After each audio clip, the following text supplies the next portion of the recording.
What's up, everybody? I'm super excited to announce that I finally found Charlie Munger's favorite annual reports. You can find it in the description, but I think I'm going to cover some things that you'll want to stay for. So please make sure to watch this video. But if not, enjoy the documents. So let's talk about why these annual reports are Charlie Munger's favorites and kind of give you a background behind them. So Charlie Munger is billionaire and longtime value investor, one of the best to ever live. And constantly he's mentioned how remarkable the annual reports of the CEO, John H. Patterson, was with the National Cash Register Company. So this is one of my favorite videos on YouTube. No, actually, it is my favorite video on YouTube. And that is Charlie Munger speaking about the psychology of human misjudgment. You can actually also find it in his book, Poor Charlie's Almanac. But this isn't the only time he or others have talked about how remarkable this annual report is that I've collected for everybody. Well, in the 1998 Berkshire Hathaway annual meeting, Warren Buffett and Charlie Munger also extol the work of John Patterson here. And I just wanted to bring up a transcript and read it to you, just to show you how important this is. Charlie Munger says that if finance were properly taught, it should be taught from cases where the investment decision is a snap. And the one I always cite is the early history of the National Cash Register Company. And that was created by a fanatic who bought all the patents, and had the best sales force and the best production plants. He was a very intelligent man and passionately dedicated to the cash register business. And of course, the cash register business was a godsend to retailing when cash registers were invented. So that was the pharmaceuticals of a former age.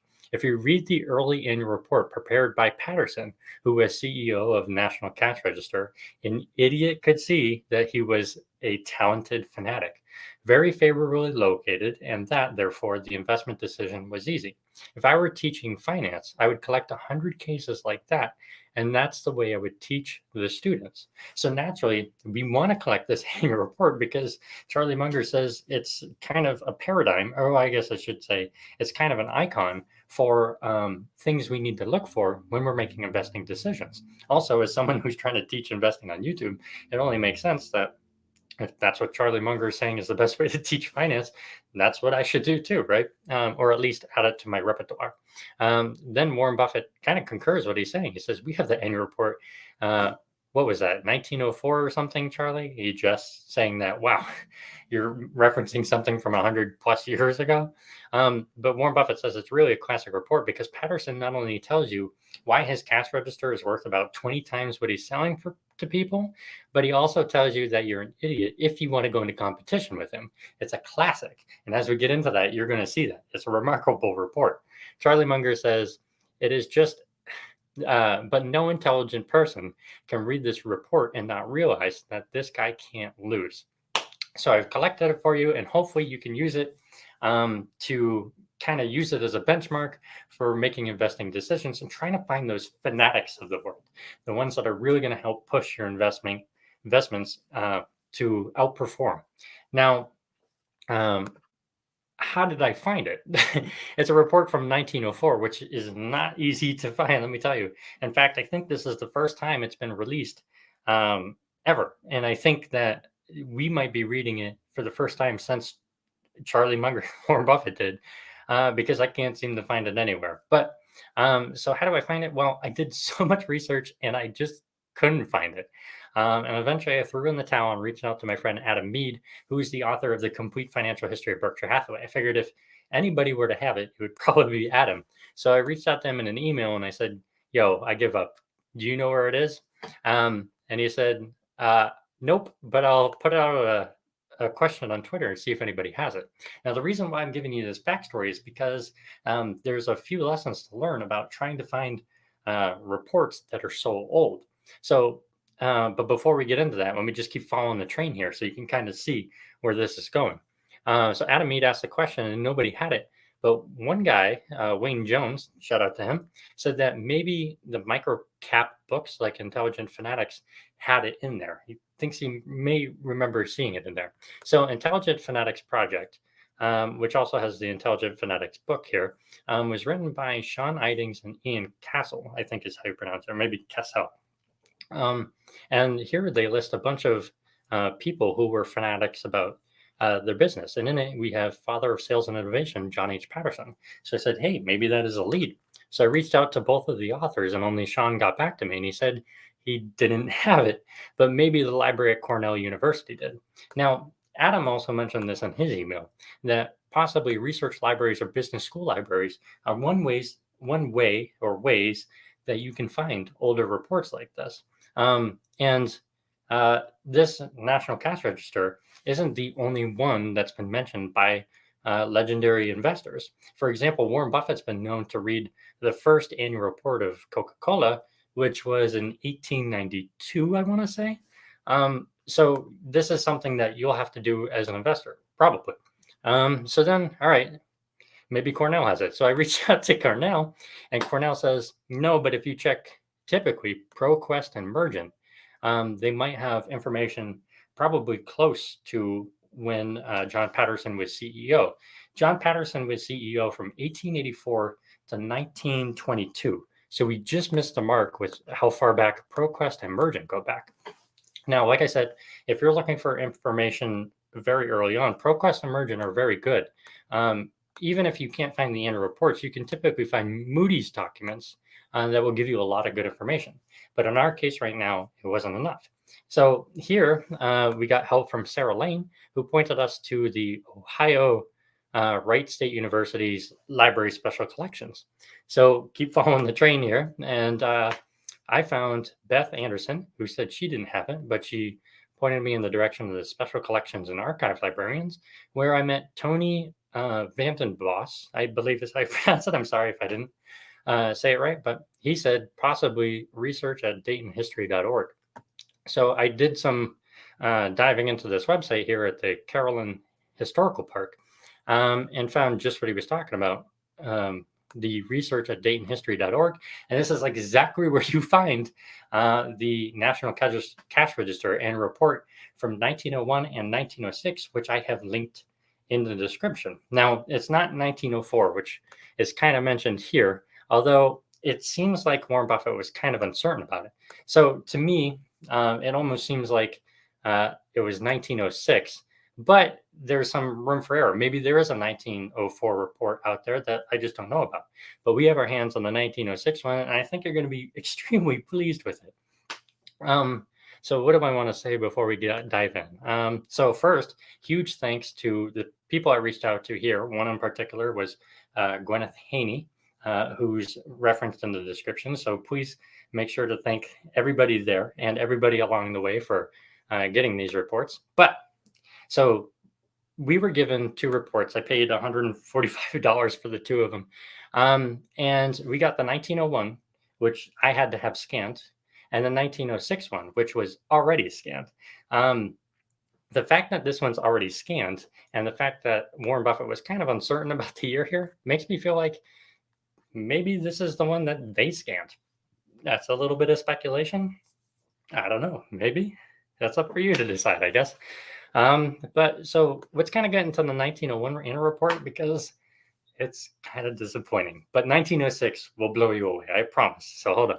1901 annual report pretty much just gives us the name of the company, where it was originated or where it is now, what the company does, how much authorized capital stock there is, who are the board and officers, and then some legal terms. So that's pretty much it. Unfortunately, I kind of wish it was a lot like this one, but this one's going to do enough for us, I believe. So without any further ado, let's dive into this. I'm going to present to you not only this report, I'm just going to kind of give you highlights, but I'm also going to provide information that I've learned from reading about John H. Patterson in the past, and just some knowledge I know about investing and finance. So let's get in. First thing I want to mention is this report was made in June 1906. And I want to mention that National Cash Register is going to be shortened to NCR. So that'll make it easy and less of a tongue twister for me. So the next page that we get is the layout of the plant that they have. Now, the two things I want to mention with this layout is that the M factory and the N factory, Mike and November, haven't been built yet. This statement up here at the top says that in January of 1907, these two buildings will be produced. And like I said earlier, there's this June 1906. Every other department or facility is actually labeled with a letter, and the letters are presented by how they were produced, or the order they were produced. So the first building that was made was A, the second building was B, the third building was C, and so on. Which is kind of weird to me, even though they said that, because they said M and N are being produced, but then you have O and P that are already made. But whatever. Maybe they just changed the name or something. But now let's actually get into the report, the good juicy stuff, the thing that we want to know, right? All right. So John Patterson's report starts off by saying that the fact that we are now an Ohio corporation should materially increase the value of the stock in the state. So originally they were in Ohio, but they moved and they came back. He says that Ohio is not subject to taxation, and the resulting demand in Ohio will naturally increase its value elsewhere. This lines up perfectly well with what Charlie Munger was saying, and that it was favorably located. I believe that's kind of what he was pointing to. So they're moving back. It's kind of where they're from. He believes that there's a huge demand there and it's going to be tax beneficial. Okay, so moving on, he says, I first realized the value of the cash register to a retail storekeeper 20 years ago. It's actually more than 20 years ago. So this report's in 1906, and he found the cash register business in 1884. Now, to give you a little bit of background, John H. Patterson was in business with his brother, and I don't remember his brother's name, and it's a shame because they talk about in books and stuff that I've read how he and his brother did a lot together, but John Patterson was really the dominating figure. So we won't hear a lot about his brother's history, but they were in business, and I believe it was like coal mining or something like this. And John Patterson really wanted to get out of it, and he wanted to expand his horizons, probably find something more enticing and profitable and stuff like this. So one of the projects he had was a grocery store. And he said when he was operating a general store for 3 years at a large margin of profit, he declared no dividends on capital of $3,000, and yet we're in debt $16,000. In fact, we were worse off than though we had nothing. We had made no bad debts, and the loss was occasioned in not making a record, or making a proper record, of the transactions which occurred between the clerks and the customers. So what he's saying here is that he's got $3,000 worth of capital. He didn't take on any irresponsible debt. The business was really profitable. He actually went to the stores and figured out his margins and how much was being sold, and said, man, there's something off here. Like, how is it that we're in debt $16,000? The numbers don't make any sense.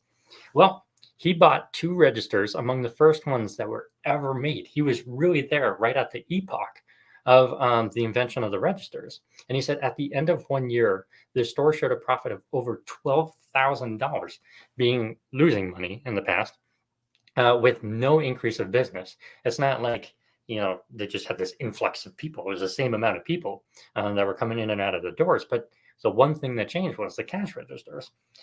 We paid probably $100 a piece for them, and the cost of manufacturing each one probably did not exceed $20.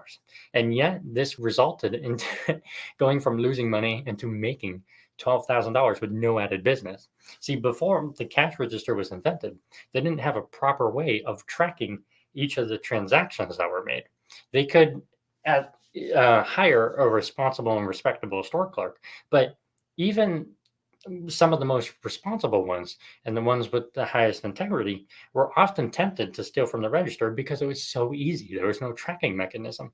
So the cash register created this paper record that could be sent out to management. Even if you had many stores, it can be all sent to management, and they can track everything and see how much money was being made and find a discrepancy. Now, when the people who were stealing money recognized this, they weren't going to steal money anymore. And also, it came with locking features that helped people like prevent theft and stuff like this. So it was really, like Charlie Munger said, a godsend to retailers. So Henry Patterson goes on to say, I decided to go into the business. That statement is fast being proved, and in times of depression has often given us encouragement. So he says, not only is it a great business, but it's actually a depression or a recession proof business. Now, the funny thing that he doesn't mention about here is he actually had cold feet. So it's not that he bought the patents to the cash register. He actually bought the cash register business. And then he renamed it to the National Cash Register Company. He didn't make a huge change in the name. I think it was like going from corporation to company or something like that. But he did buy the company. Now, here's the funny thing about it. With the company came the patents, but as soon as he bought it, he got cold feet and he said, I don't know if I can actually do this. So he turned around and tried to sell his patent back to other people, and nobody would take it. Imagine what kind of different world we'd be in had he actually been able to sell those patents. But he kept the patents and decided to go into business and then turned it into what we have today. So, like I said, he did that in 1884, and this report is 22 years later. So we kind of get to see the result of everything that went in after that. Now, he died in 1922, so about 16 years later. So we're kind of seeing this earmarked middle of from the time he started, from the time he died as CEO. So let's keep going. Sorry, I'm getting so excited. I can't breathe. When we decided 20 years ago to take a new and permanent location for our business, we did not know just where we should move. Real estate in the city was high, and we did not have enough money to buy the land we needed for a factory site. So I decided that we would go out to the farm, which has been owned by my family from early in the last century, and on which I have been reared. This land was then comparatively cheap. That is how the factory came to be and located as it is today. So in the beginning of this, he said we moved because Ohio's got tax benefits, but that's not the only state that had tax benefits, right? But this is really the reason why he decided to move to Ohio specifically. While we go through this entire document, you'll see these kind of footnotes. It's almost, to kind of relate this to today's terms, these are kind of like notes to the financial conditions. He kind of earmarks, kind of partitions off each section with a title. So you can go ahead and read those as we go along. But now he moves on to a completely different title. And he says, for a few years, we sold cash registers to cafes and a few groceries only. Now we sell them to all classes of retail business. So you can start to see that his clientele is expanding. And let me show you how big it's expanding. We went from cafes and few groceries to barbershops, bazaars and cafes, department stores, steeplechase clubs. I don't know what that is. Theaters, toy stores, yard stores. You get the point. Now, the unfortunate part about these reports is that we don't get any numbers. And if you wanted to get numbers, this is why I talked about how I found this or how the process of me finding this. This is why I talked about the process of me finding these documents, is because if you want to figure out the numbers of the National Cash Register Company, you might be better off going into 1925 Procrest or 1923 Mergent files, because those will give you Moody documents that Warren Buffett's been famous for reading every single one of. You might be able to get more from the Dayton History Museum. So make sure to reach out to them, because when I reached out to them, they said, we have all these other sources. Do you want these? And I said, no, I'll just take the annual reports for now. But for more information, go ahead and reach out to them. And by the way, definitely don't go taking these reports and producing them. They come with special permissions. So if you want to, you have to go reach out to them. That should be said. I should have said that in the beginning, but we'll move on. So the only numbers that we do get are the ones that are shown here and in the next stanza. But what we get is actually pretty remarkable. And every year since 1890, leading up to 1906, when this report was made, they went from $1.8 million in gross sales to 12.6. So more than 12x. Well, I guess it's 12x. They went 12x their revenue sales in 16 years. That's remarkable. Moving on, he said, even if you just segment the last 5 months out, you'll see that the sales went from 1.1 million, 1.3 million, where they had a record month. And of this 1.3 million, about, we'll say $900,000 were in the US and Canada. That they threw in to show you just how much money was made just in those two countries. Also to give you a sense of the proportion of kind of domestic and foreign sales. As you'll see, they have so much room for growth internationally, as well as domestically. The next part is actually really cool because they kind of give you a heat map of where they sell these registers. They say they sell registers anywhere from as north as 72 north latitude and as anywhere south as 53 degrees south latitude, meaning that they sell registers in an 8,000-mile span, and they've been able to sell 500,000 machines. Now, I said the cash register business that they have was made in 1884, and this report was 20 years later. So in 20 years, they were able to sell 500,000 machines in 8,000 miles. What's really cool is I did the research and found out that it only took them 5 more years after this report to sell another 500,000 machines to make 1 million. So they took 20 years to get 500,000, but it only took 5 more years to get to 1 million. That's crazy. Quite the exponential growth. In these 2 paragraphs, he talks about the areas that they're in for foreign sales and the ones that they're looking to expand into. Then he goes to say, our constant aim is first to get the best machines, second to sell the greatest number of them, and third to have them made and sold at the least possible cost. Now I want to know what your thoughts are in the comment section. Would you have put it in this order? Because when I was reading this, I felt like maybe it should have been best machines, lowest cost, and then the most of them. But this is the way he presented them, and according to Charlie Munger, he knows best. So, maybe I'm just being weird about it, but let me know what you think. Then we have not believed that good enough was equal to the best. And we have endeavored in every way to get the best material, have it made in the best way, and sold by the best salesman. That part right here, good enough was equal to the best, is actually kind of their motto. And you'll hear that later on. But what's really cool about this is Charlie Munger said that John Patterson was fanatical about his product. Now, the thing that most people have a misunderstanding on is John Patterson wasn't fanatical about the cash register. He was to an extent, but that's not really what he's I guess, wonderful at. It was actually fanaticism about salesmanship. That's what really set him apart. And you'll see that later on. So in the next part, he says all these salesmen devote their whole attention to the sale of cash registers and to do nothing else in all graduates of our schools. We take good men and educate them to be salesmen. In these schools, we not only teach our men how to sell machines, what to say and what not to say, but we give them a great deal of information which is valuable to them in meeting competition. So this kind of goes off what I was saying here is John Patterson had this huge approach on salesmanship. In fact, it was even said that coming from working at the National Cash Register Company was like taking an MBA.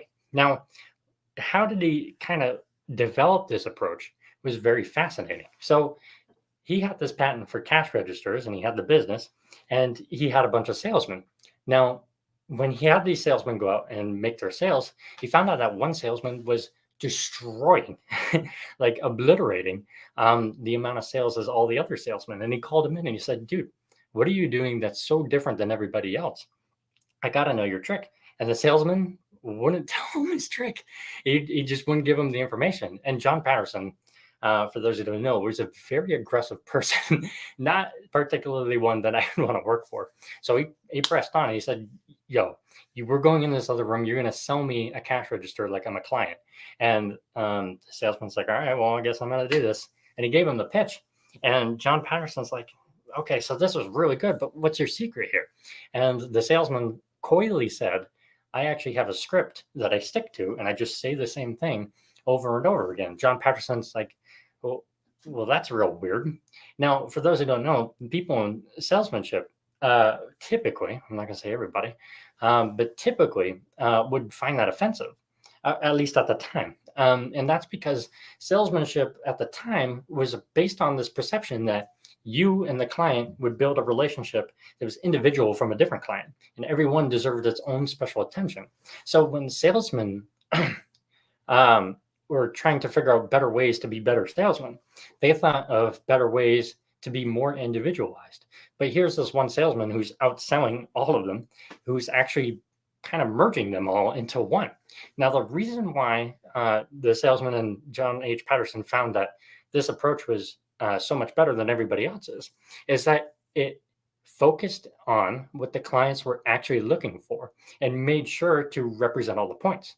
Now, John H. Patterson heard that the salesman was doing this, called in more salesmen to do their approaches, and found out that in each of those pitches that he was receiving from his employees, that they were missing an item, that even if they rehearsed it and found the best ways to present certain items, John H. Patterson would cut right to the chase and be like, yeah, but how does that affect me? Or you'd find that one detail that was absolutely crucial to selling the cash register in the mind of the client.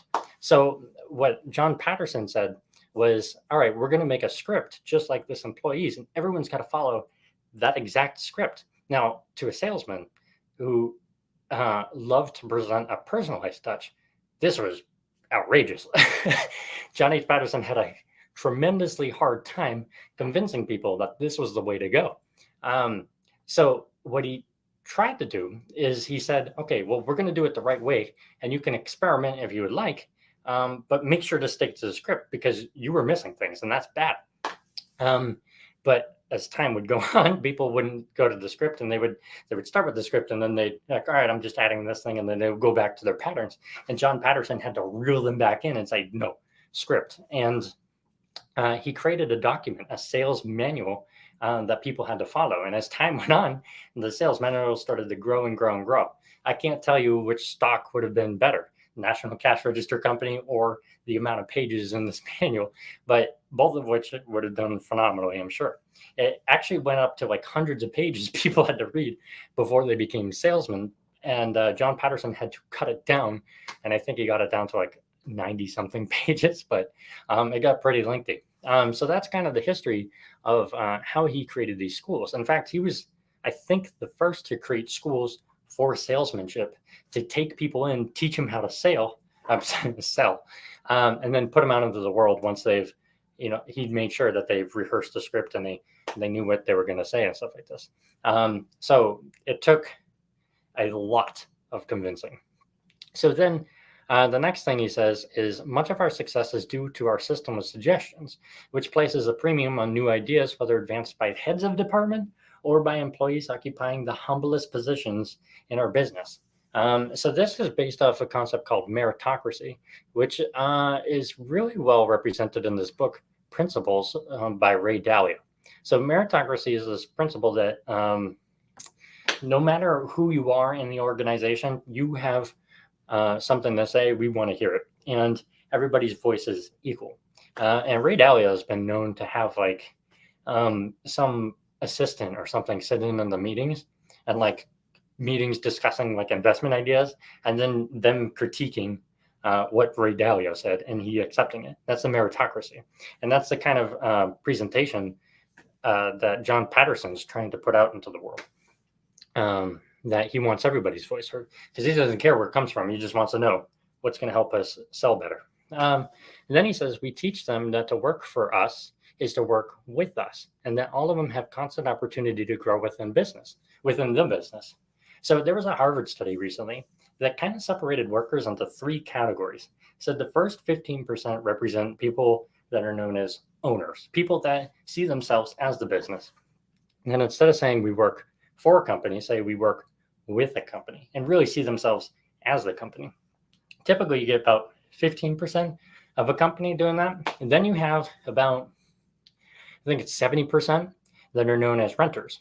And now, just like when you own a house or rent a house, these renters, they're happy to be there, but they're not going to treat the place as if they own it. They're just in there for a little time and then they're going to get out into their own place. And that's pretty much most of us. And then you have the remainder 15%, which Harvard denoted as squatters. And those are the people we all know at a business that don't want to be there at all. And that they come into a residence and they trash the place and leave because they don't care. That's not their place, right? So what John Patterson's saying here is he's looking to take the 15% that are owners and really focus on them. He only wants owners in the business. And you'll see incentives and kind of more that he does to kind of cultivate that. So then he talks about property and equipment and the electric and the motive power, which he says is state of the art and really new. And I don't need to go into any of those. But one thing that I thought was cool was he was so into the weeds of the details of everything about the business that he even looked at the landscaping and the trimmings and the grounds of an organization. And he thought that if it were clean and other people saw it was clean, it would have a better representation of the business. And apparently it was such a model factory that people largely copied it. So he was really proud of his bushes. So then he talks about the M&N buildings from earlier. I don't need to get into that. We talked about that already, but he just said they were expanding and their factories got to expand too. This is one of the more fascinating parts. One of the reasons why our business has grown so rapidly is that we make registers suited to every retail business. We make 12 different types of registers in over 400 different sizes and styles. I didn't know they made so many of them, and it just shows how much they tailored each product for each customer, and then took what was special about it and made sure that it was implemented across other products and made sure other clients knew about it. He said they range in price from $25 to $820. So a far stint from the $100 he paid for it originally. We have recently put out a new line of registers, which are electrically operated, and also a new line of machines for our department stores. Not only do we put on new machines for different kinds of stores, but we are continually increasing the many functions our machines perform.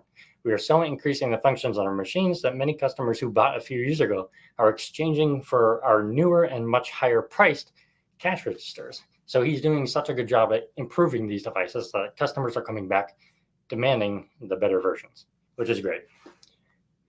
We maintain, so one thing he's pretty proud of is his patents. He says we take out 10 times as many new patents in a year as we have old ones expire. Currently, they had in 1906, 1,261 patents, over 21,000 claims. Our machines and improvements are not only patented in this country, but are also in most of the foreign countries. So that is now practically impossible for others to make cash register of any value that does not infringe many of our patents. So he went out and did every single patent imaginable, not only domestically, but over the country, internationally. And here's proof. He said the company owns and operates a branch factory in Toronto, Canada, and also one in Berlin, Germany. We do this for patent protection in these countries, also for saving on importing duties. So yeah, he was largely focused on it and protecting these patents. Warren Buffett and Charlie Munger have talked about in the past this concept of a durable competitive advantage. And sometimes it came down to patents. And this is one such example. So when you read this, I would like you to think of how this is one of their durable competitive advantages. Okay. So then he says sales are being made in large accounts and new individual world records is set up with increasing frequency. So he says not only do we have protected patents, but we also have increased record setting, which means that there's a ton of growth. So he then says this entire thing I need to read to you. One of the more important parts of this entire annual report. He says, we have a list of over 1 million names of retail storekeepers in the US and Canada, and a list of 603,000 merchants in foreign countries to whom we send regularly our advertising matter. We have been making up this list for 20 years, and it is the most perfect list of retail storekeepers we believe that any company has. It's hard to estimate the value of this list alone. So this is intangible assets that you won't see represented on the balance sheet. This is something that affects the intrinsic value of the company that you need to assess in your valuation of this business. This list is subdivided into different classes of business, such as grocers, butchers, druggists, hardware dealers, etc. And we get out special advertising matter for each line of business. Our list is also divided by territories, so we know just how many probable purchasers are in each territory. Every salesman is obliged to send a daily report to us of the people he calls on each day. He states in his report whether he's been able to demonstrate a registers or whether or not he considers the people he has called on as probable purchasers. We also keep a list of towns each agent visits, and we know quarterly or yearly just how many times he has been to each town and whether or not he has neglected any of his towns. In this way, we know whether an agent's territory is too large. So another thing that John Patterson did that set him set him apart from the crowd was that most people would go into a business and try to pitch the idea of whatever product they were selling. So in his case, the cash register. Well, what John Patterson learned from the salesman that was outperforming everybody was that the best salesman and the best technique wasn't actually to sell people at their place of business, but instead to bring the people at their place of business to some kind of presentation about why the cash register was going to help them save money, and all these other great things that the cash register was doing. So this entire list right here was ways for him to kind of collect information on people and how many people were actually being told about the cash register, how many people were told and got to go to these presentations. So you kind of got to see statistics on what each salesman was doing. Now, everything about our sales department is carried in a systematic and careful manner. Patterson was such a micromanager. He micromanaged hardcore. And it is actually, like I said, the school that he created was actually so powerful, and like I said, brought everybody a MBA, that an example came out of that everybody kind of knows about, and that is the fact that Patterson was famous for firing an employee called Thomas Watson Senior, who went on to become the general manager, the president of CTR, later named IBM. So this guy Thomas Watson worked for John Patterson and was fired. He was actually a wonderful worker and so brilliant, I guess. He went on to found IBM. So then Patterson was also famous for firing many people on rather trivial grounds. For example, if they could not tell him why the flags happened to be flying that day. Another guy was hired and fired at NCR multiple times, once for failing at an equestrian event. Reportedly, Patterson fired him with the remark, "Anybody who can't handle a horse can't handle men."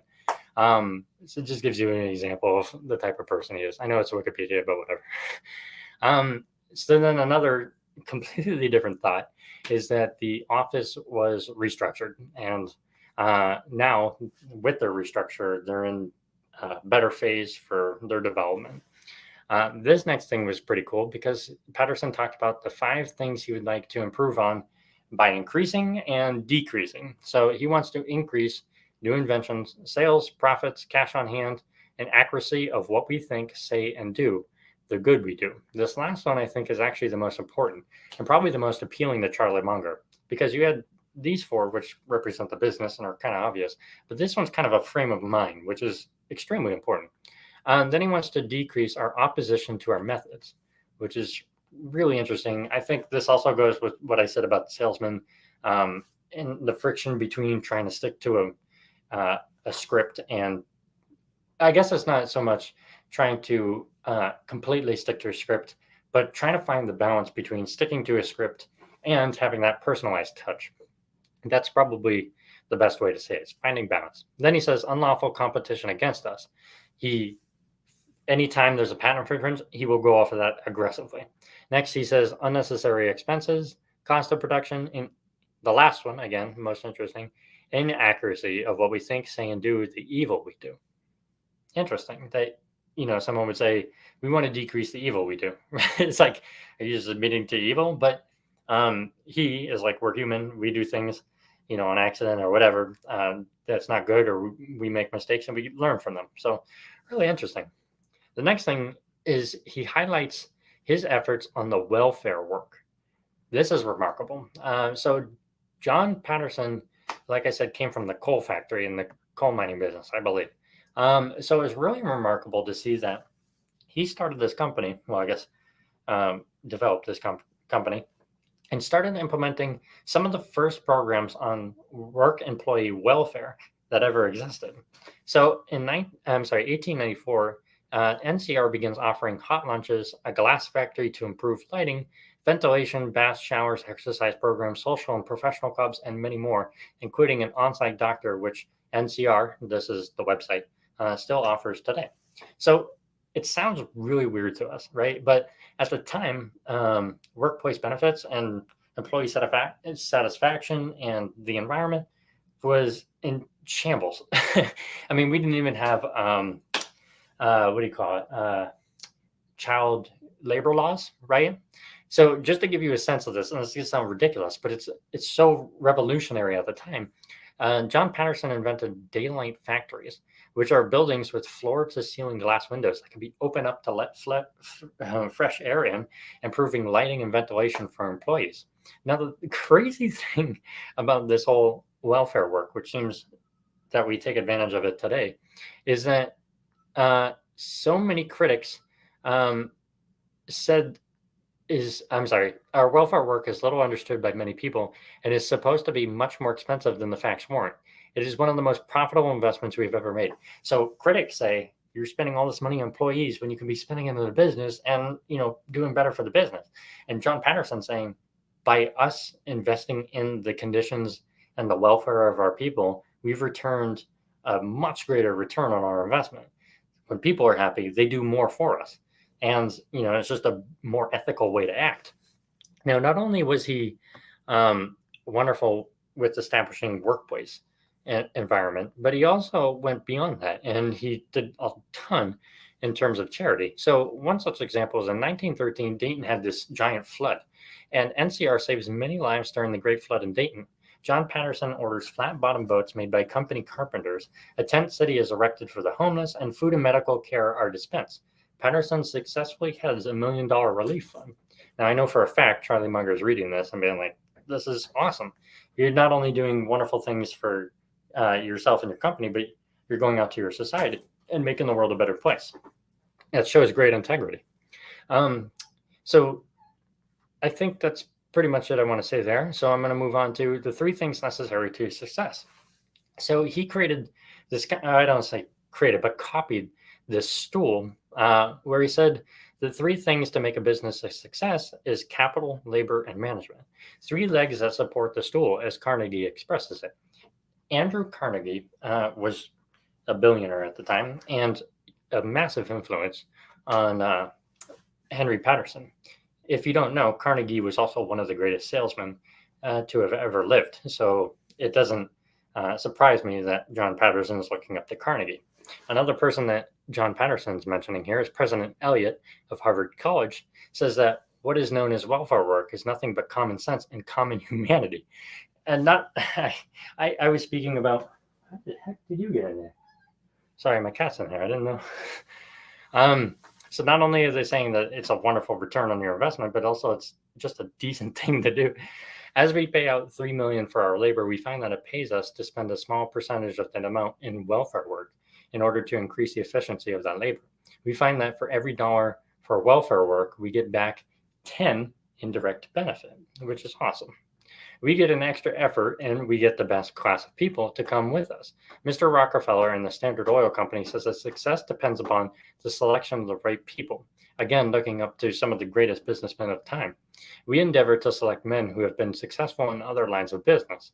So he says when you treat people right, they go through the extra effort to be wonderful for the business, obviously, right? So this goes back to something I was saying earlier, where he said one of the models on the wall of our building is that good enough is the enemy of the best. In every department, we make every effort to have done everything in the best possible way. Wonderful model. So here I kind of have to read this entire section for you. He says, our success has naturally caused other people to try to imitate us and try to get into the cash register business. This is the most mind-blowing part. I couldn't believe this. We always invite people who are thinking of going into the cash register business to come tour our facility at Dayton. We do this because we want them to be thoroughly informed of the situation and our position in the cash register business before they go ahead and invest large sums of money in competition with us. Some of them are smart enough to come and investigate, and others do not come. How crazy is that? We do this not only because we believe it'll save them money, but also because it'll save us time and expense. We're so far ahead in invention and organization and have the field so covered with patents that we believe it's impossible for anyone successfully to compete with us. That's a certain level of gusto, man. That's just crazy. It's almost like an intimidation effort, right? It's just like, we're doing you a favor. Come to our facility. We're unstoppable. But I think really they do it because for the reasons I said, but also one thing that wasn't said, was that they don't want to go to court and have to fight patents. So if they can kind of put an end to it at the very beginning, then they want to do that. We have reached the point where we do not make our money off the profit of a single sale. We depend largely. All right, so this is actually a separate concept. So he's saying we don't make money from a single sale. Instead, we've actually transitioned, as we've grown, to depend upon large sales to make money. We do not believe any company can manufacture cash registers and sell them as cheaply as we do, unless it is as thoroughly equipped with improved machinery, unless its sales amounted to as many a month as ours. So they're benefiting from scale economy shares and economies of scale. As they grow bigger, they become more advantageous and more efficient. So for someone to start out real small, they're putting themselves pretty much into a dead end. Now, just selling one cash register isn't moving their needle. Instead, they go to maybe a person that has multiple businesses and sells them cash registers for all their businesses. And that's what really moves their dial. And the fact that they're making so much money allows them to reinvest a ton of money into the business, making more efficient machines. And it's just a self-reciprocating engine that they have. He says, a patent does not amount to a great deal unless one is willing to go into the courts and fight for his rights under that patent. Kind of reiterating what I was saying and they were saying earlier. I remember what General Butler said to me once about competition. He said the way to meet competition was not to buy it out, but to fight it out in courts. And as we were in advance and owned the original patents, we got a good start. I said to him, but what if we get beaten in the higher courts? What then? And then General Butler said, commence and fight it all over again, meaning just do it, just fight it. And if you don't win, then fight it more. And, if not, just start over, keep fighting. This is the only way, is essentially what he's saying. You've got to protect your durable competitive advantage. The consequence is we have practically no competition in the whole world, and we're selling about 95% of all cash registers that are sold. So they're like, we dominate this field. Absolutely insane. We realize that to continue to do this, we must keep our inventions and must always be able to furnish better cash registers for less money than any other company. Because if they become complacent, then someone else can make a more efficient cash register or have a better method. But if they continue to advance their methods and continue to pretend like everyone's out to get them, then they'll do all right. So this segment is actually kind of interesting because he says, I have been identified with the company for 20 years, and I have the dates written over here again. For many years, the holder of common stock drew nothing in dividends from the business, which actually was more prominent in the earlier times than it is now, I believe. As you can probably find out from our lecture reviews of Benjamin Graham. But moving on. It was only in recent years that we declared any dividends, and in no year have we declared more than 3%. And that was only done 1 year. During the other years, we have declared only 2% on the common stock. This has enabled us to keep money in the business and has enabled us to get ahead of the demands of the trade by the best inventions, and has also enabled us to have the most improved machinery in the making of our own machines. And all of this, of course, has enabled us to sell registers at reasonable prices. So prior to recently, they produce no dividends. And instead, we're taking all our money and putting into reinvested earnings and putting into the business where they can protect their durable competitive advantage. Now they've gotten to a point where it's hard for them to kind of grow the money, so they're offering money out to the shareholders. Okay, I'll leave it at that, actually. We have always treated our customers after they have been sold in such a way as to make them our best advertisement for our machines. Our interest in a user does not end when the last payment's made, and we want him to feel that he has always had an interest in him as long as the register is in use, and that he can call upon our agent at any time for any suggestions or anything that will help him in connection with his business. So this is really establishing a relationship with your clientele, not just, okay, we've done the deal, gone. John Patterson wants to recruit them as a resource, get more information. How can we do better? Just try to establish that relationship. Also helps with salesmanship too, to know how the family's doing or whatever. So he says he goes above and beyond. Another thing that has helped us build up our business has been that we have had strictly one price. We have had a standing offer of $100 reward to anyone who can buy from us one of our machines at less than list price, less 5% discount for cash. It has always been the policy of the holders of common stock that have practically no investment outside of the business except their homes, and no outside interest, and the company demands of all of its officers, district managers, salesmen, and heads of departments that they devote their whole time the company's business, or in the other words, put all their eggs in one basket and then watch their basket. That's a quote by Andrew Carnegie. So what John Patterson's saying here is that we want employees to have all their money invested in National Cash Register Company, and we don't want them working other jobs. We want them only focused on the National Cash Register business. This is the owner mentality that he's really trying to instill on people. Crazy, relentless fanaticism here. This is one of the more telling signs that I really appreciated here. It's just insane, his dedication and the need for dedication that he was looking for. The success of our business has been in proportion to our efficiency in teaching. So this goes back to how much he's focused on the courses and teaching people to do the right things, and how if we stick to a common method and then everyone kind of learns their methods and attaches it to the one that everybody knows, then we can all improve the script, the manual that they have. And I talked about the manual sales, and I talked about the verbatim, and we talked about the primer, the thing that before any salesman goes out and talks to a client, they have to recite verbatim, or else they can't go on and be a salesman. We go to many international conventions of teachers, to many books and magazines on the subject of teaching, a great deal of success of our industry. Shout out to my fiance Shannon, who's a teacher. So this one was really weird. I wasn't sure to highlight this one, but because it was so offbeat, I decided to give it to you. There is one special thing that we use in our organization that I wish to call attention to, and that is our system of blackboards in use in the various departments at the factory, and also in our offices all over the world. These blackboards are made in the form of an album built 4 feet square and have 10 leaves.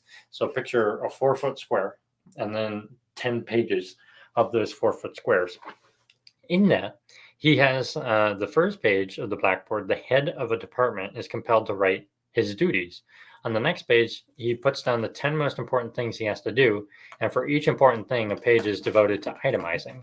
Then on the other 10 pages are blank for suggestions and other things that the head of department has to do that cannot be placed among those 10 important things. So essentially, you have the head of a department, you have what you're supposed to be doing, and then the things that take up your most priority, and then what you're going to do to accomplish those. So he's just kind of like organizing people's thoughts and making sure that they stay focused on what they need to do. I think that's something that most billionaires and successful businessmen have said, and women and everything in between have said, sets them apart from the rest, is the ability to focus on the most important task and then work your way down.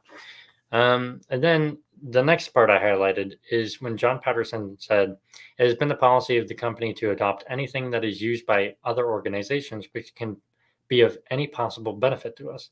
I got the idea of the blackboards from seeing them used on an exhibit at the Paris Exposition in 1900, and this alone fully repaid me for making the trip. So his ability to focus in on the most important task and to kind of instill that in his managers has paid for this Paris Exposition trip, which is seemingly so far disconnected from his field. But because he doesn't suffer from what's called domain dependence, which means he can pull from any kind of industry, he was able to take this idea and make it into a working process for his company, and has done wonderfully, apparently. So the next part I highlighted says, one party who thought of going into the cash register business, but who decided not to do so after visiting our factory, said that he was not frightened by our patents or our capital, but by the loyalty of our salesmen, who said, if you go into the cash register business, that is what we will do to meet your competition. He said he did not want to go into competition with a business and a rank and file that said we in the place of our company. So this person's like, all right, I'm going to go against the National Cash Register Company, but let me go check out their factory and see, are they all that's made out to be? And then they got there and they're like, all right, the cash registers are cool, whatever. But the people who gave them a tour was like, yo, if you go into business with us, you're probably going to do this, and this is how we're going to defeat you. And instead of saying like, this is how the company's going to defeat you, they said we. And then he was like, all right, well, when people are that, see themselves that much of an owner of the company, is like that's really your durable competitive advantage. And that's the part I think John Patterson really excels at, is the salesmanship and his ability to attract people like that. That's remarkable. Our whole organization seems to be animated by one great mission, and that is to make the National Cash Register Company a model. And he even talked about how his factories have been copied by other people. So he's not out to make, his best cash register company. He wants to be the company that becomes a model company. He really wants it to be number one. The cash register is different from any other product known. It is not only a labor-saving device, but also a device that means morality and honesty to the community where it is used. It removes temptation and encourages honesty. I won't go any further because we all kind of get the point. He's saying that it's easy to sell this product because it's doing a great deal of good for the world, not only for the clients, but also for the people working for the clients, because now they're not going to be tempted. The company, in terms of financial structure, has no bonded indebtedness. So just like his grocery store from earlier, he does not issue any bonds, nor does he carry any loans that he can pay off within a year. He tries to stay as solvent as he possibly can, and he doesn't need to leverage his business. We pay cash for labor and material and sell on time, receiving monthly notes from our customers, which we collect. All of our loans are made through one trust company, the officers of which say that we have credit equal to any industrial concern in the United States and hence secure the lowest rate of interest. So even if he were to get into any kind of loans, because he pays off all his debt on time, and he's a good character for other people, gets the benefit and the lowest rate of interest. Wonderful. He does good for other people and it comes back to him. During the last 2 years, 2/5 of the preferred stock of the company has been held by officers of the company, heads of departments, and members of the selling force. So he's done such a wonderful job at attracting owners of the business that it is largely insider owned. Wonderful. Next, he says the 4 things that our registers accomplish. Really, there are 5 transaction types that can occur: selling goods for cash, on credit, receiving money on account, paying out money, and making a change. The register automates all 5 of these. And he says that storekeepers are starting to realize that. They're realizing this fact, meaning that you're not at the tip of the growth curve. You're still benefiting from growth. There's still so much more room for improvement. The next thing I highlighted was that we teach salesmen how to dress the store window, how to arrange the store fixtures, and how to hold a school of clerks and receive suggestions for the benefit of the business. So I think I highlighted this part because I wanted to show you just how much John Patterson thinks about not just selling he doesn't think just about the cash register. He thinks about selling the cash register. He thinks about when you take people from their business and try to bring them this presentation, how the storefront has to look, how the cash register has to be presented, the exact questions, the opener that comes in. You have to catch them like this, like every little detail he needs to think through. And not only that, but he's seeking revisions. He asks the people who attend those presentations, like, hey, what could we do better? Like, why didn't you decide to buy? Or why did you decide to buy? They want to know every little bit of detail about all of it. The consequence is that we try to make each of our customers live advertisements for our machines to his friends. Now, this is something that was talked about in the book, The Giants of Sales, which I'll talk about a little later, by the guy Joe Girard, who is in the Guinness World Records book for the world's greatest salesman. John Girard talked about this concept of the 250 rule. Essentially, John Girard found that when he went to a funeral and when he went to a wedding, that people had 250 names on a guest list. And he says, well, apparently everyone for important events knows 250 people. So if I'm good to one person, really, they can tell 250 people. So each person I treat as if they're 250 people that I'm talking to. And that's what John Patterson also sees in every interaction he has. Now, moving on to like the ownership of the business, he says that the president himself owns a majority of the stock for voting power. He said this is an important concept because he sees success in the one-man power. Because he knows his business best, he believes that voting power should be in his responsibility and he should have control over what happens. Some people believe that if you have poor management, that this is a terrible thing. So people kind of can critique that his voting power is actually a disadvantage because, investors can't overrule bad decisions. But he's saying he's the right man for the job and he needs to have it in his power. Now, the next part I highlighted says our prospects were never better than they were at the present time. We have practically no competition, and they're not likely to have any. So he says we're in a huge area for growth. We have no competition, and we don't think anybody's coming for us anytime soon. Now's the time to be in our business. So clearly, great timing. Our welfare work and model shops attract 40,000 visitors yearly, and we have competent guides to show them through all of our works, including the welfare features. This compensates us because each guest acts as walking advertisements wherever he or she goes. So not only is he opening up his factories for his competition to see, but he's opening it up for everybody to see, and also because he wants people to share in this belief of welfare work and treating your employees right.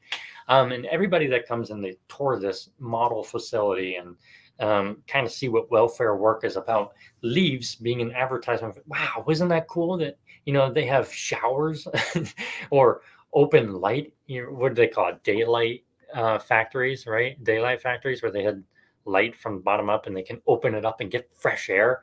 You don't have to, it's not like a coal mine where you came from, where you're like, black lung in 2 years or something like this. So then everybody leaves being like, wow, this is wonderful. And they go tell 250 of their friends. So that's pretty much it for the annual report. The last part we have is kind of an org chart. We kind of see the layout. We have the making or the manufacturing. We have recording, which is sales, legal, accounting, and